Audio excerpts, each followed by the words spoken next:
ఉత్తరాఖండ్లో జోరు వర్షాలకు నదుల్లో నీటి మట్టం భారీగా పెరిగింది. రిషికేశ్ వద్ద గంగా నది ఉగ్రరూపం దాల్చింది. నదీ తీరంలో ఉన్నవారు సురక్షిత ప్రాంతాలకు వెళ్లిపోవాలని ఎస్డీఆర్ఎఫ్ స్థానిక పోలీసులు అప్రమత్తం చేశారు.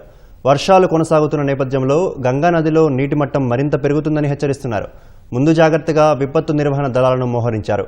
డెహ్రాడూన్, ఉత్తరకాశీ, తెహ్రీ గఢ్వాల్ జిల్లాల్లో అతి భారీ వర్షాలు కురుస్తాయని వాతావరణ విభాగం రెడ్ అలర్ట్ జారీ చేసింది. పౌరి గఢ్వాల్, చంపావత్, నైనిటాల్, రుద్రప్రయాగ్ జిల్లాలకు ఆరెంజ్ అలర్ట్ జారీ చేసింది. కొండ చర్యలు విరిగిపడి యమునోత్రి హైవేపై సిలాయిబండ్, ఓజారి ప్రాంతాల్లో రాకపోకలు నిలిచిపోయినట్లు అధికారులు తెలిపారు. జాతీయ రహదారిలో కొంత భాగం కొట్టుకుపోయిందని వెల్లడించారు. యమునోత్రి జాతీయ రహదారిని పునరుద్ధరించే చర్యలు యుద్ధ ప్రాతిపదికన సాగుతున్నట్లు ఉత్తరకాశీ పోలీసులు తెలిపారు. అయితే గంగోత్రి ధామ్కు వెళ్లే రహదారిపై రాకపోకలు సజావుగా సాగుతున్నట్లు వివరించారు. ఆ మార్గం తెరిచే ఉందని వివరించారు.